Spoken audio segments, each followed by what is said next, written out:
Hello friends, स्वागत है आपके अपने यूट्यूब चैनल गायत्री ऑफिशियल में। आपका बीएसएफ कांस्टेबल ट्रेड्समैन मेडिकल अभी चल रहा है, आईटीबीपी का चल रहा है। उसके साथ ही देखिए आने वाले जो मेडिकल हैं वो हैं हमारे सीआईएसएफ फायर और सीआईएसएफ हेड कांस्टेबल मिनिस्ट्रियल। तो मेडिकल के देखिए बहुत सारे ऐसे नॉर्मल से पॉइंट हैं जिनका कैंडिडेट को जानकारी नहीं होती, पूरी तरीके से फिट है, स्वस्थ है, सब कुछ ठीक है, लेकिन नॉर्मल पॉइंट में कैसे बाहर हो जाता है वो आपको दिखा रहे हैं यहाँ पे। ये आप देख रहे हैं sinus tachycardia, BSF constable tradesman candidate है। धड़कन बढ़ गया।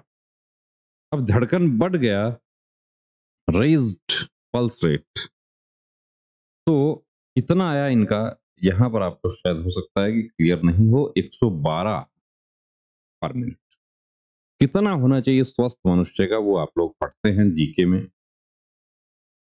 टैकिकार्डिया और उसका अपोजिट क्या है, देखिए आपको यहाँ पर बता दूं कि धड़कन से रिलेटेड जो मेडिकल गाइडलाइन है वो क्या कहती है। वो ये कहती है कि 50 से 100 के बीच में नॉर्मल कोर्स में आपका धड़कन होना चाहिए।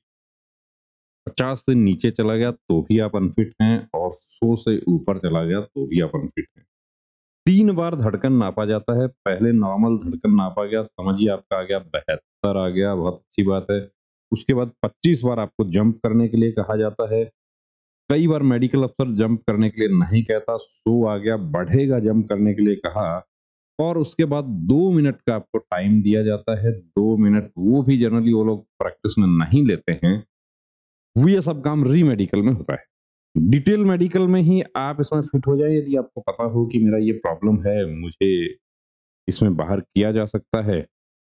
उसके बाद फिर आ गया ये 80 आ गया, 60 आ गया। वैसे क्या होता है कि जनरली 2 मिनट बाद इसमें और इसमें लगभग 10-12 का डिफरेंस रहता है। तो यहाँ आपने देखा कि कैंडिडेट का किस तरीके से सिर्फ धड़कन के पॉइंट की वजह से वर्दी का सपना टूट गया। आपके साथ ऐसा ना हो, उससे बचने का एक तरीका है, पहले अपना चेकअप करवाया जाए। चेकअप करवाते हैं, आपको पता चल जाता है कि मेरा ये पॉइंट है। दूसरे कैंडिडेट हमें मैसेज कर रहे थे, उनको पैक्टस एस्केवेटम, जो चेस्ट में जहाँ पे खड्डा होता है, उसका पॉइंट उनका मिला है। दूसरा, आंखें उनकी जो है वो 624 हैं दोनों। अब 624 है तो देखिए उसका सॉरी 624 को अनफिट होना मुश्किल। क्या इलाज है उसका? इलाज एक ही है उसका, जो आपको पता है, मुझे पता है। अब मैं यहाँ पे सार्वजनिक रूप से मेडिकल गाइडलाइन का सम्मान करते हुए उस चीज को, फौज में रह चुका हूँ, फौज के नियम कानून का पालन करना मेरे, इसको कहते हैं कि ट्रेनिंग का हिस्सा है मेरा।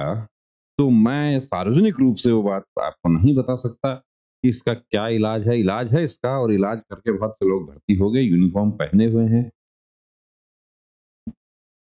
पाइल्स का सर्जरी करवाया था, पाइल्स का सर्जरी करवाया 2 महीने पहले। 2 महीने पहले, कितना मंथ पुराना सर्जरी होना चाहिए? 6 मंथ का टाइम होता है। 6 मंथ का टाइम होता है। अब आज की छुट्टी है इनका, कल इनका री मेडिकल इनको बुलाया है।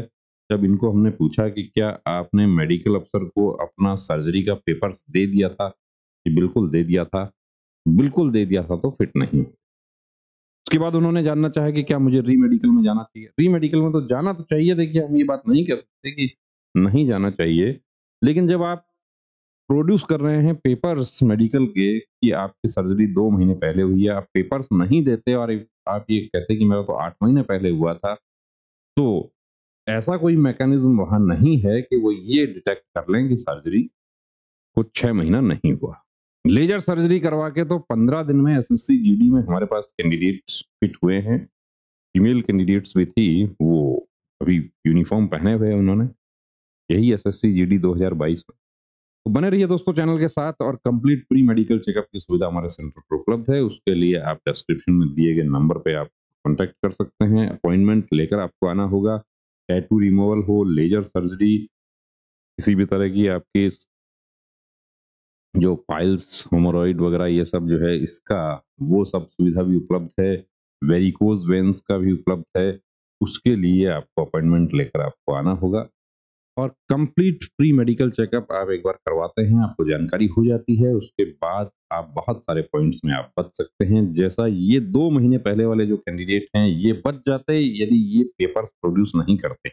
लेकिन उन्होंने डिक्लेरेशन फॉर्म में ही एक्सेप्ट कर लिया कि मेरा पाइल्स का सर्जरी और उन्होंने पेपर्स माँग लिए। तो देखिए, नियम कानून के अनुसार यदि हम चलेंगे तो सारे काम नियम कानून के अनुसार नहीं हो सकते। आपको कुछ चीज़ें हाइड भी करनी होती हैं, थोड़ा-सा स्मार्ट वर्क भी वहाँ पे करना होता है और फिट होना है, क्योंकि आधी तैयारी से आधी वर्दी नहीं मिलेगी। आप बहुत अच्छा स्कोर कर रहे हैं, लेकिन मेडिकल में आप बाहर हो गए, तो सारी मेहनत बेकार हो गई। बने रहें चैनल के साथ। जय हिंद।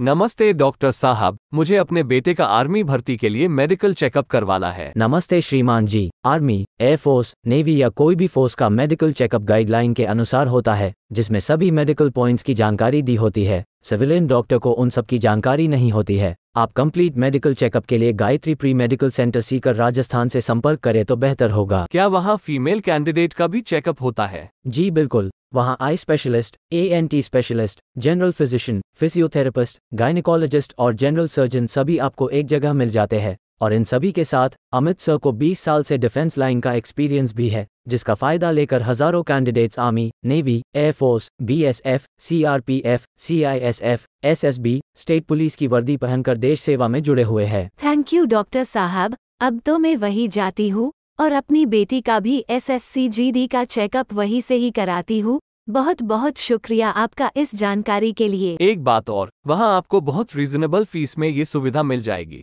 आप 9982877443 पर कॉल करके अपॉइंटमेंट ले सकते हैं। जब भी जाते हो अपॉइंटमेंट लेकर जाना। जय हिंद।